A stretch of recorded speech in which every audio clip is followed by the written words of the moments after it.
Assalamualaikum warahmatullahi wabarakatuh. Perkenalkan, nama saya Rizky Uli Nikmah dari kelas MPIB NIM 065.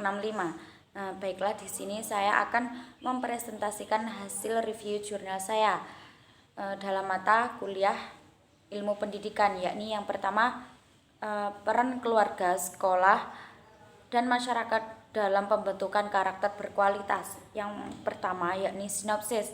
Dalam jurnal ini terdapat beberapa ahli mengenai karakter yang intinya adalah karakter merupakan perilaku nilai-nilai manusia yang berhubungan dengan Tuhan Yang Maha Esa, sesama manusia, lingkungan, diri sendiri, dan adat dan kebangsaan, adat istiadat, budaya, tata krama, hukum, dan perbuatan berdasarkan norma agama.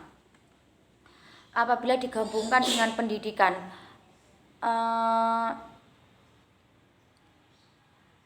maka karakter pendidikan yaitu melakukan usaha yang sungguh-sungguh, sistematik dalam membangun dan menguatkan kesadaran pada keyakinan masyarakat bahwa masa depan yang baik akan hilang tanpa adanya karakter. Kemudian Anas R.A. meriwayatkan hadis, yakni ada 4 ciri keluarga yang memiliki empat ciri, yakni semangat dan kecintaan untuk mempelajari pelajaran agama dan kemudian mengamalkannya dalam kehidupan sehari-hari, keluarga yang saling menghormati dan menyayangi, keluarga yang sederhana tidak berlebihan, dan keluarga yang sadar akan kekurangannya dan selalu berusaha meningkatkan ilmu dan pengetahuan mereka. Sekolah itu pada hakikatnya bukan sekedar tempat transfer of knowledge, tapi juga pembentukan karakter atau nilai, atau disebut values education. Lingkungan masyarakat pun memiliki pengaruh yang besar terhadap keberhasilan penanaman nilai etika dan estetika dalam pembentukan karakter. Kemudian kekurangan dan kelebihan yang terdapat dalam jurnal ini, yakni yang pertama, penjelasan tidak disertai gambar atau tabel yang jelas dalam mendukung isi pembahasan jurnal. Kemudian info yang disampaikan dalam jurnal tersebut terlalu terbelit-belit. Kemudian kelebihan dari jurnal tersebut yakni memaparkan secara lengkap mulai dari latar belakang atau pendahuluan permasalahan tentang pentingnya peran keluarga, sekolah, masyarakat dalam pembentukan karakter seseorang. Kemudian metode yang disampaikan dapat dipraktekkan dengan baik. Kemudian pendapat saya menurut jurnal ini, yakni jurnal tersebut disampaikan dengan baik sehingga bermanfaat bagi pembaca dan bisa diterapkan di kehidupan sehari-hari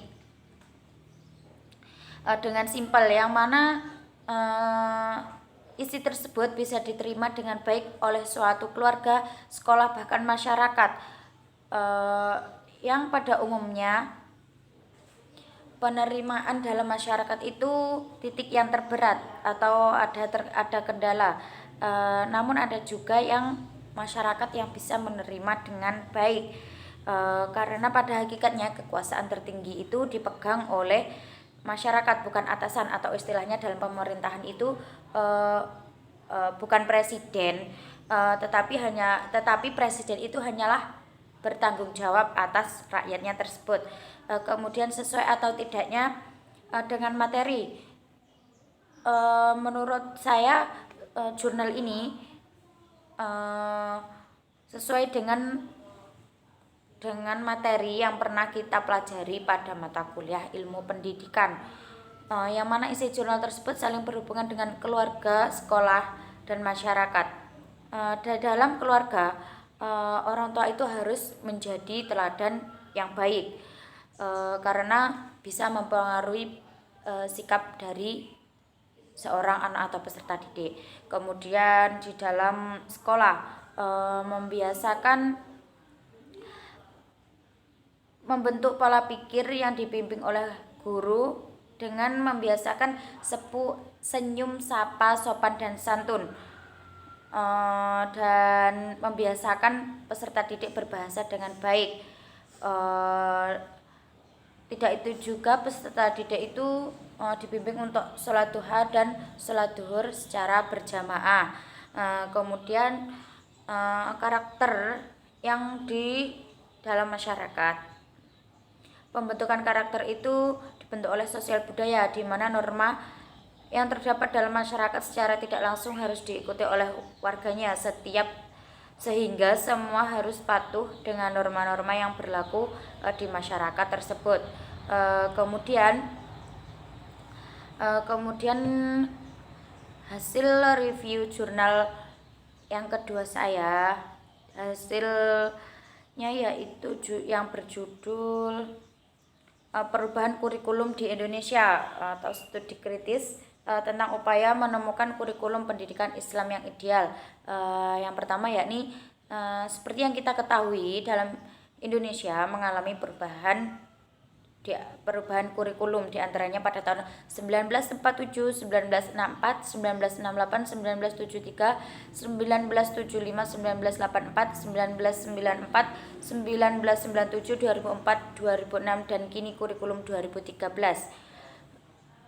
Kurikulum yang pertama yakni pada tahun 1947 merupakan kurikulum yang sederhana dan biasa dapat disebut rencana pembelajaran. Kemudian pada kurikulum 1968 pemerintah memiliki keinginan agar rakyatnya mendapat pengetahuan akademik pada jenjang SD sehingga ditambahkan beberapa metode pembelajaran. Pada kurikulum berorientasi pencapaian pada tahun 1973 sampai 1997 menggunakan prinsip yang berorientasi pada tujuan, yang mana tujuan tersebut harus dikuasai oleh siswa dan menganut pendekatan integratif, yaitu setiap pembelajaran memiliki arti dan peranan masing-masing. Kemudian kurikulum pada tahun 1975, yakni prinsip tersebut dikembangkan dengan menekankan efisiensi dan efektivitas dalam daya dan waktu, serta menganut pendekatan instruksional. Kemudian kurikulum 1984 menggunakan pendekatan agar siswa bebas aktif dan materinya dikemas menggunakan pendekatan spiral. Kemudian kurikulum 1994 menekankan pada materi proses pembelajaran dan pengajaran dari hal yang konkret ke abstrak pada pengulangan materi yang dianggap sulit. Kemudian kurikulum 1997 dan beban belajar siswa terlalu berat, kemudian pelajaran dianggap sukar untuk dimengerti, dan penyempurnaan kurikulum dilakukan untuk memperoleh substansi materi dengan kesesuaian dengan perkembangan siswa. Kemudian kurikulum berbasis kompetensi pada tahun 2004 sampai 2013. Pada kurikulum tersebut awalnya berorientasi pada tujuan kognitif yang lebih dominan dan kurang dalam keterampilan atau skill. Kemudian kekurangan dan kelebihan yang terdapat jurnal ini, yakni kekurangan sebagian penjelasan dari jurnal tersebut ada pemborosan kalimat sehingga menimbulkan makna ganda. Kemudian dari jurnal tersebut tidak adanya kesimpulan. Dan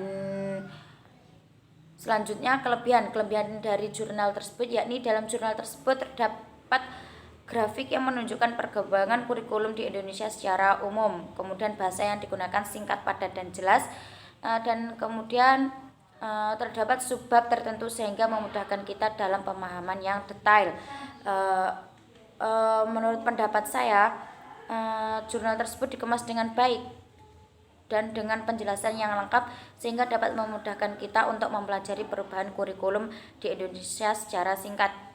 Dan tidak itu juga di dalam jurnal tersebut penyesuaiannya padu antara penulis dan pembaca, atau istilahnya dapat diterima dengan baik oleh pembaca, dan terdapat rekomendasi kurikulum pendidikan Islam sesuai jenjang pendidikan SD, SMP, SMA, dan perguruan tinggi, dan dapat dijadikan referensi dan kita terapkan dalam kehidupan sehari-hari. Kemudian sesuai atau tidaknya dengan materi, menurut saya isi jurnal tersebut sesuai dengan materi yang pernah kita pelajari pada mata kuliah ilmu pendidikan, yang mana isi jurnal tersebut saling berhubungan perubahan kurikulum dari tahun yang ke tahun, yang mana selalu ada tingkatan masing-masing dari tingkatan yang sederhana sampai memenuhi aspek kognitif, efektif, dan psikomotorik. Baiklah, ini sekilas presentasi dari jurnal yang saya review. Terima kasih. Akhiran, wassalamualaikum warahmatullahi wabarakatuh.